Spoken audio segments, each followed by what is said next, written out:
हवाओं में, फिजाओं में संगीत, और ऐसे लगता है कि हमको सुनाई पड़ रहा एक वृंद गान है।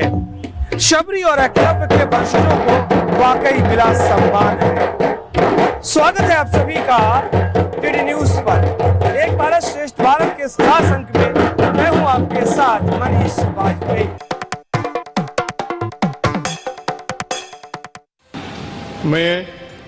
मैं द्रौपदी मुर्मू ईश्वर की शपथ लेती हूँ कि मैं श्रद्धापूर्वक भारत के राष्ट्रपति पद का कार्यपालन करूँगी।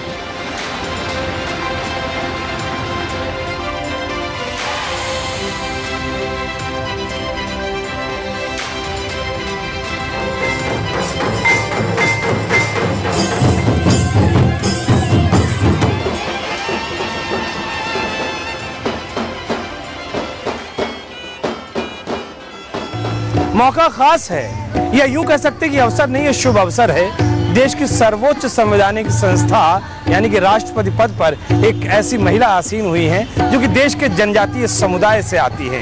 गौरव की बात है, विरासत की बात है, संस्कार की बात है, न जाने कितने आयाम हैं महज एक पद पर जनजातीय महिला के सुशोभित होने से। और इस बहाने हमें दिख रहा है एक भारत श्रेष्ठ भारत, क्योंकि पूरी दिल्ली में ही नहीं बल्कि पूरे देश में तमाम जनजातीय समुदाय के लोग इसमें खुशी मना रहे हैं।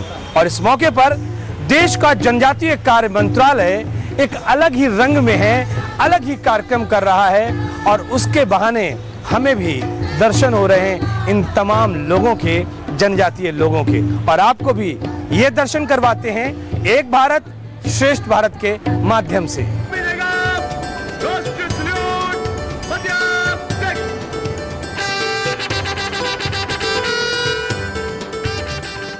जश्न का मौका है, आज थिरक लेने दो मुझे।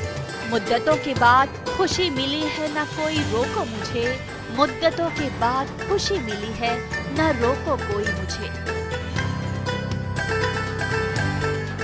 मंच, महफिल और मौसम दिलों का कुछ कहता है यही। देश के जनजातीय समुदाय के लोग मिले हैं यही।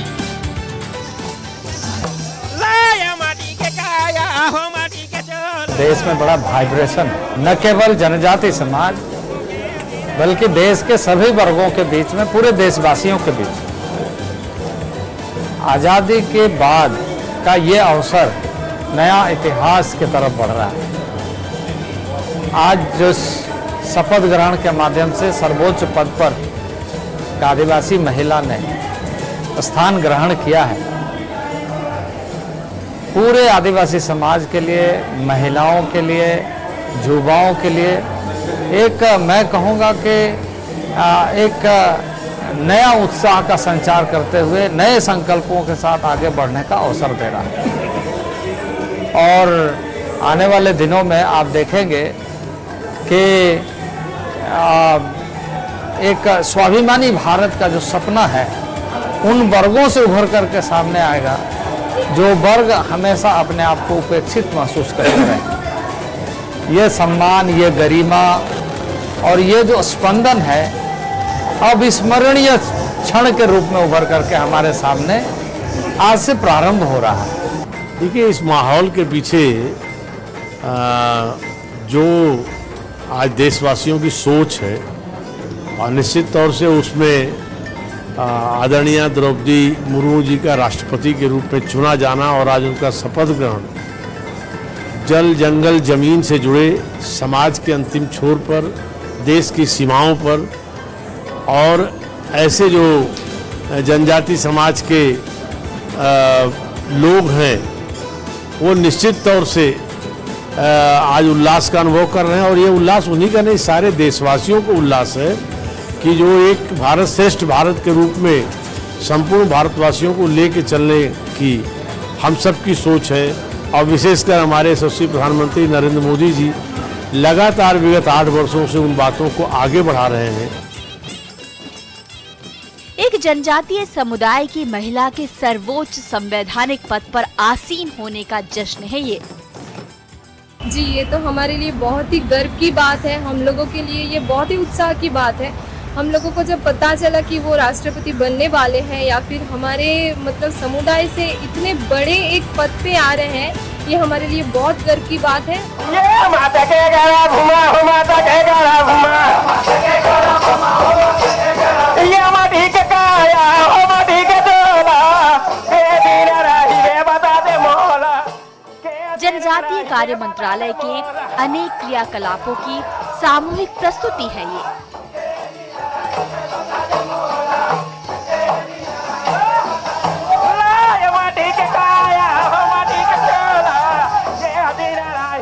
इस तरह के संवैधानिक पदों पर एक जनजाति आदिवासी महिला पद को सुशोभित कर रही हैं, तो जनजाति मंत्रालय का भी बहुत दायित्व बढ़ जाता है कि जनजाति समाज के बीच में उनकी मौलिक बातों को समझते हुए शिक्षा में, स्वास्थ्य में, संवैधानिक अधिकारों में, स्वरोजगार में हम कैसे अच्छे ढंग से हर परिवार को केंद्रित करते हुए जोड़ सके। जैसा कि आप सब लोग जानते हैं, महामहिम आदरणीय द्रौपदी मुर्मू जी भारत की पहली आदिवासी राष्ट्रपति बनी हैं, तो उसके उपलक्ष्य में पूरे भारत में एक हर्षो उल्लास का माहौल है।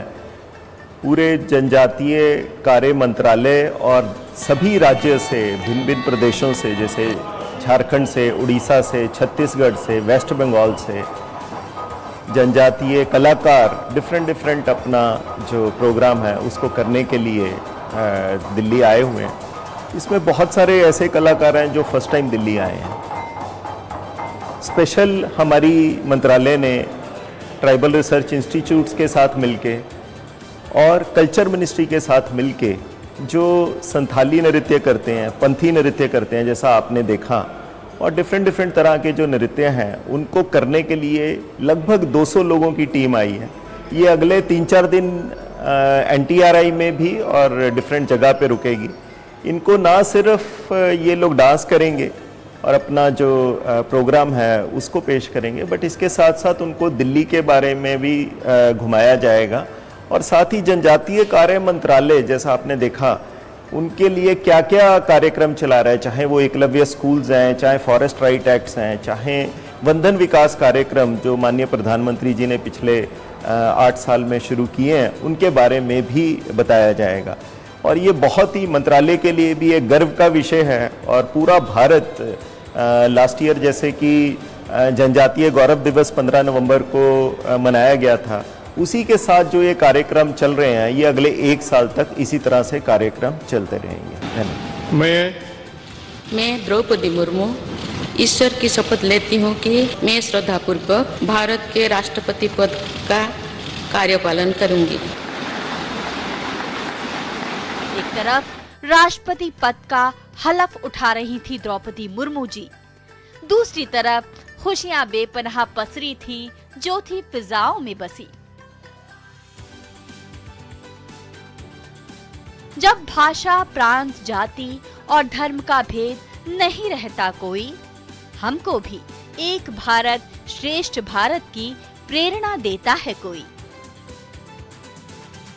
ये हृदय के भाव है कि भारत को यदि हम एक भारत श्रेष्ठ भारत बनाना चाहते हैं, भारत को यदि विश्व के मानचित्र पर अग्रिम पंक्ति पर देखना चाहते हैं, तो हमारा गांव का रहने वाला जनजाति आदिवासी समाज और वो किसान और महिला और युवा जो आज भी प्रगाढ़ रूप से लोकतंत्र पर विश्वास करते हुए अपने आप को अपने स्थान पर रह करके भारत के भविष्य को निखारने का प्रयत्न करते हैं, वैसे लोगों के बीच से लोगों को लेकर के आना, राष्ट्रपति के पद पर सुशोभित करना, ये एक औपचारिकता नहीं है बल्कि ये हृदय के भाव है।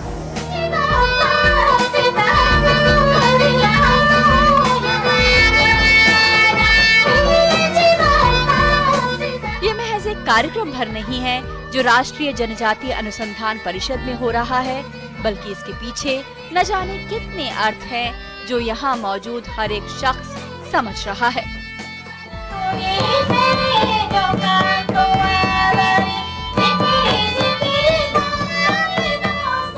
निश्चित तौर से आज जो यहाँ पर झारखंड, उड़ीसा, छत्तीसगढ़, बंगाल और इन सब राज्यों के लोग कलाकारों की जो प्रस्तुति थी और उस प्रस्तुति में जो लय था, जो ताल था, जो मेल था, जो एक उल्लास था और जीवन में हर क्षण प्रतिपल उत्साह के साथ जीने का जो भाव था और NTRI जिसकी स्थापना ही इस समाज को और शोधपरक तथ्यों के साथ ला के नए नए उत्साह भरने का निश्चित तौर से हम सबको भी उल्लास मिला है, उत्साह का संचार हुआ है।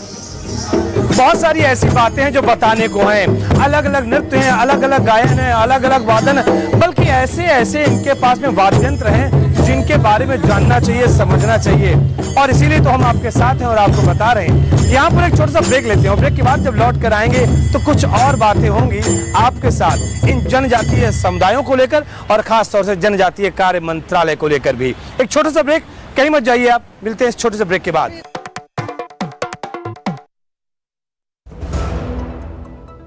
देश के आधुनिक अस्पतालों से उठ रही है एक ही आवाज, आभार। विश्व स्तरीय शिक्षा संस्थानों से आ रही है एक ही आवाज, थैंक यू। भारत में उभर रहे नए उद्यमी बोल रहे हैं एक ही बात, धन्यवाद। विकास से रोशन हो रही गांवों से आ रही है एक ही आवाज, धन्यवाद। देश का ईमानदार टैक्स पेयर राष्ट्र निर्माण में बहुत बड़ी भूमिका निभाता है। ये धन्यवाद है आपको समय पर अपना आयकर भुगतान करने के लिए, जिससे देश का फिजिकल और सोशल इंफ्रास्ट्रक्चर बेहतर हो रहा है। 31 जुलाई 2022 तक अपने इनकम टैक्स रिटर्न अवश्य फाइल करें ताकि आपको भी इसके लाभ मिल सकें। वह व्यक्ति व संस्थाएं जिनके खाते टैक्स ऑडिट के लिए उत्तरदायी नहीं हैं, उन्हें 31 जुलाई 2022 तक अपना रिटर्न दाखिल करना अनिवार्य है। अपने रिटर्न फाइल करने के लिए लॉग ऑन करें www.incometax.gov.in पर। आयकर विभाग द्वारा जनहित में जारी।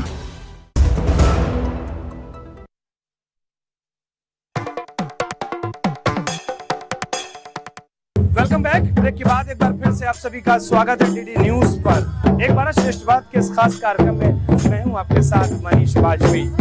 देश के विभिन्न हिस्सों से आए हुए ये जनजातीय लोग अलग अलग भाषा, अलग अलग प्रांत और अलग अलग कह सकते हैं कि पृष्ठभूमि के लिए हैं, लेकिन यहाँ पर ये सब हमें सिर्फ और सिर्फ भारतीय दिख रहे हैं और भारत के राष्ट्रपति के लिए ये खुशी जाहिर कर रहे हैं। आदरणीय श्रीमती द्रौपदी मुर्मू जी के लिए ये प्रसन्नता व्यक्त कर रहे हैं और इसीलिए इन तमाम लोगों के साथ हमें भी खुश होने का मौका मिल रहा है, क्योंकि वाकई मौका भी बहुत खास है। और इस अवसर पर भारत के जनजातीय कार्य मंत्रालय ने जो अभिनव प्रयास किया है, देश के समस्त जनजातीय समुदाय के लोगों को यहाँ पर एकत्र करके, वो वाकई काबिले तारीफ है और कह सकते हैं इसकी जितनी प्रशंसा की जाए उतना कम है। जो दिल से निश्चल है, सरल और सांस्कृतिक विरासत के हमराही हैं। जनजातीय कार्य मंत्रालय और उनके दिलों की खुशी खींच लाई है उन्हें। ये लोग सदियों से प्रकृति के साथ पलते रहे हैं और बड़े होते रहे हैं। यही वो लोग हैं जो दूर जंगलों में भी अपनी जड़ों से जुड़े रहे हैं। जनजातीय समाज, आदिवासी समाज की जब आप बात करेंगे तो आपको ये बात मैं बता दूं कि जो ये समाज है वो हमेशा राष्ट्रभक्ति के साथ जिया है।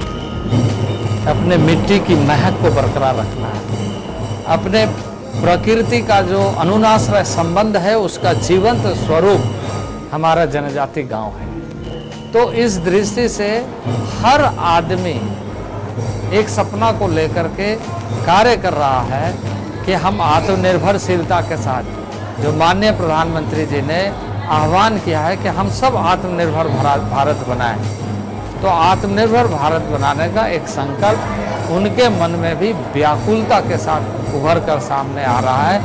अब हम उन अवसरों को उनके साथ मिल करके कैसे साझा करें और ताकत के रूप में, ऊर्जा के रूप में हम उसे विकसित करें।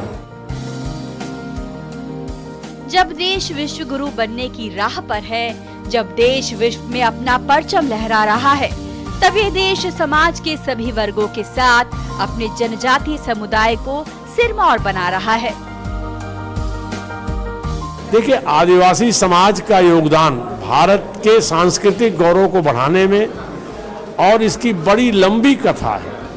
कथा तो बहुत आदिकाल से चल रही है, आदिकाल से सभ्यता के विकास से चल रही है, और महाराणा प्रताप तक के संघर्षों में योगदान, और भगवान उसके पूर्व जाएं तो भगवान रामचंद्र जी की आतताई रावण पर विजय में भी कोल भील जातियों का योगदान, इसकी योगदान की भारत के सांस्कृतिक परंपराओं में एक लगातार श्रृंखलाबद्ध कड़ी है। और आज 6.5 लाख से अधिक गांवों का भारत देश, उसमें 1,35,000 से गांवों में जनजाति समाज की उपस्थिति, वो भी कठिन दुर्गम और सीमा के क्षेत्रों में, वो उपस्थिति और भारत के संवैधानिक सर्वोच्च पद पर द्रौपदी मुर्मू जी आदरणीय राष्ट्रपति जी की बैठने की उपस्थिति, और सारे समाज को इससे जोड़ के चलने से एक भारत श्रेष्ठ भारत की परिकल्पना साकार होगी, भारत मजबूत होगा, और महात्मा गांधी, पटेल, दीनदयाल उपाध्याय, सुभाष चंद्र बोस के सपनों का भारत नरेंद्र मोदी युग में और ताकतवर बन के देश और दुनिया में उभरेगा, ऐसा हम सबका विश्वास है। आज का दिन उसमें अहम पड़ाव। जैसा मैंने आपसे कहा और जो वादा किया था कि इनके पास जो वाद्य यंत्र हैं उनको भी जानना और समझना बहुत ज़रूरी है। आमतौर पर हम लोग नगाड़ा कह सकते हैं, हम लोग ढोलक कह सकते हैं, हम लोग तबला जानते हैं, लेकिन इनकी एक अलग इनको बोलते हैं, इनके शब्द अलग हैं। और जनजातीय इलाकों में इन सब चीज़ों क्या कहते हैं? अब ये तो हम लोग अगर कहेंगे तो नगाड़ा है, लेकिन आप इसको क्या बोलते हैं? चोरचूड़ी, हम लोग भाषा में चोरचूड़ी बोलते हैं। देखिए हुआ ना परिवर्तन, क्या बोलते हैं? चोरचूड़ी। चुड़चुड़ी, ये देखिए हम लोग इसको नगाड़ा बोलते हैं, हम लोग इसको कुड़मुड़ी बोलते हैं, कुछ ऐसे शब्द भी हैं, लेकिन यहाँ पे चुड़चुड़ी बोलते हैं। कोई बात नहीं। आपके हाथ में क्या है? ये झुमका है। झुमका बोलते हैं। वैसे हम लोग झुंझुना भी बोलते हैं, लेकिन यहाँ ये झुमका बोलते हैं। बरेली वाला झुमका भी था और एक ये भी झुमका है। ये झुमका जो है कान में नहीं पहन सकते ना? नहीं। बरेली वाला झुमका कान में पहन सकते थे। चलिए, ये क्या चीज़ है ये बताइए। हमारे हिसाब से तो ये नगाड़ा है, नगाड़ा। आप बताइए क्या कहेंगे इसको? हम लोगों का संताल भाषा में इसको बोलता है टमक। तमक? टमक। संताल भाषा में इसको तमक बोला जाता है, यानी कि हम इसको नगाड़ा नहीं बोल रहे हैं। वैसे किसी फिल्मों में नगाड़ा नगाड़ा नगाड़ा बजा तो यही बजता था, लेकिन इसको ये संताल भाषा में तमक बोलते। कोई बात नहीं, अपनी अपनी भाषा, और यही भाषा की उसकी कह सकते हैं कि विरासत होती है, यही उसकी प्राचीनता, यही उसकी समृद्ध इतिहास का द्योतक होती है, क्योंकि इतने शब्द हैं एक चीज़ के लिए। ये क्या चीज़ है आपका? है तो हम लोग का वो भाषा में बोलता है तुम्दा। तुम्दा? हाँ, तुम्दा। तुम्दा, तुम्दा, समझिए, तुम्बा नहीं बोलिएगा, तुम्दा। तो ये इसको तुम्दा बोलते हैं। वैसे साउथ में चले जाएंगे तो शायद इसको कुछ और बोलेंगे, नॉर्थ में चले जाएंगे तो इसको ढोलक भी बोल सकते हैं, लेकिन नाम इसका अलग है। और इन नामों का पूरा सम्मान होना चाहिए, क्योंकि इसी नाम से ही तो ये सब चीज़ें जानी जाती हैं। ये दोनों चीज़ें वही हैं, सेम चीज़ें हैं, बस छोटे और बड़े का अंतर हुआ। तो ये ऐसे वाद्य यंत्र हैं जिनके बारे में भी हमें समझना चाहिए। ये जिससे आप बजा रहे हैं, ये कोई खास लकड़ी है क्या? ये किसकी लकड़ी है? इमली का लकड़ी है। इमली गाछ का है। इमली का? इमली का संताल भाषा में हम लोग बोलता है जोजो। जोजो? जोजो। तो ये दोनों जोजो है, जोजो, ठीक है ना? तो हम लोग लकड़ी कह सकते हैं, बजाने का ड्रम कहते हैं, लेकिन यहाँ पर इसको जोजो बोलते हैं। तो इन चीज़ों से भी आप बहुत सारी फिल्में देखते होंगे, बड़ी नई नई चीज़ें देखते हो, तमाम इन्वेंशन आप देख रहे होंगे, लेकिन इन चीज़ों से अपना परिचय बनाए रखिएगा, क्योंकि अगर ये खत्म हो गए तो कोई भी ज्ञान, कोई भी MBA, कोई भी MCA और कोई भी प्रोफेसर इनको वापस नहीं ला पाएगा। और ये आदिवासी समुदाय किसी यूनिवर्सिटी में इस तरीके से इनको नहीं बताया जाता है कि ये जो है या ये तुम्दा है। इन सब के बारे में हमें जानना चाहिए, समझना चाहिए, और मेरी कोशिश ये है कि ये सब ज्ञान आप तक पहुँचे एक भारत श्रेष्ठ भारत के माध्यम से। छत्तीसगढ़ हो, झारखंड हो या देश का कोई भी जनजातीय इलाका, देश का जनजातीय कार्य मंत्रालय ख्याल रखता है सभी का। प्रबंधन के दृष्टि से मंत्रालय ने इस बात को लेकर के कि यहाँ उतनी व्यवस्था नहीं हो पाएगी, शायद हमने एक कार्यक्रम बनाया है और देश में तमाम गांव में इस तरह का उत्सव मनाया जाए। इस तरह के उत्सवों के माध्यम से आने वाले दिनों के लिए संकल्प लिया जाए, और संकल्प के माध्यम से हम अपने गांव के जो एक अपने आत्मनिर्णय की व्यवस्था है उसको और परंपरागत ढंग से सामूहिक रूप से सोच करके मजबूती की दिशा में आगे बढ़ाएं।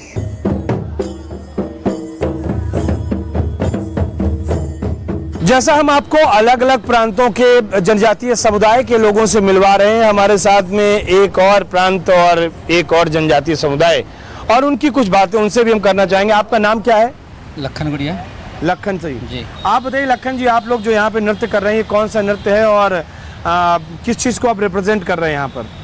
ये जो नृत्य था ये कर्मा नृत्य, जो कि भादो एकादशी का महीना में मनाया जाता है और बड़ी धूमधाम से मनाया जाता है आदिवासी समाज में। ये भारत का एक प्रसिद्ध त्यौहार है हमारा कर्म नृत्य, और पूरे धूमधाम से हर जगह में कॉलेजों में मनाया जाता है। गीत का जो माने है, अर्थ है, जो बिरसा मुंडा के आधारित पर है और इसमें जो कुर्बानी हुए उसी के आधारित पर ये गाना है। वाकई अगर इन आप गीतों को समझोगे, इन शब्दों को समझोगे तो पूरा का पूरा इतिहास इन गीतों में आता है। जो शहादत हुई देश के स्वतंत्रता के लिए, स्वाधीनता के लिए, उनकी शहादत इसमें गाई जाती है, उनका सम्मान इसमें होता है। बस ज़रूरत इस बात की है कि आप और हम इसको समझें। एक चीज़ और जानना चाहते हैं, आज राष्ट्रपति पद पर कह सकते हैं द्रौपदी मुर्मू जी का जो है उन्होंने शपथ ग्रहण कर लिया है, क्या कहना चाहेंगे? इस पर हम ये कहना चाहेंगे कि हम लोग को इसमें मौका मिला, ये बड़ी खुशी की बात है हमारे पूरे आर्टिस्ट ग्रुप की ओर से, और यहाँ आके हम लोग को बहुत खुशी हुआ और बहुत अच्छा लगा। देश की उन्नति में जनजातीय समुदाय की उन्नति निहित है। ये स्वाभाविक है कि देश के हित में ही हम सबका हित निहित है। आने वाले दिनों में प्रत्येक व्यक्ति के आत्मनिर्भरशीलता बढ़े, इस दृष्टि से हर किसी का योगदान और उनको उस तरह का अवसर मिले, ये हर स्तर पर प्रयास होना चाहिए। लेकिन यदि आप पिछला इतिहास को देखेंगे तो 1784 से लेकर, यानी उससे भी पहले मुगल के कालखंड से लेकर अंग्रेजों के कालखंड तक लंबे समय तक आदिवासी समाज हमेशा आत्मनिर्णय के अधिकारों को लेकर, प्रकृति के साथ जो अनुनाश्रय संबंध है, जल जंगल जमीन को लेकर हमेशा संघर्ष करते हुए अपनी माटी की रक्षा के लिए अपनी आहुति दी। और इसलिए आज उस समाज को आगे बढ़ने का एक नया अवसर हम सबको मिलकर के देना है।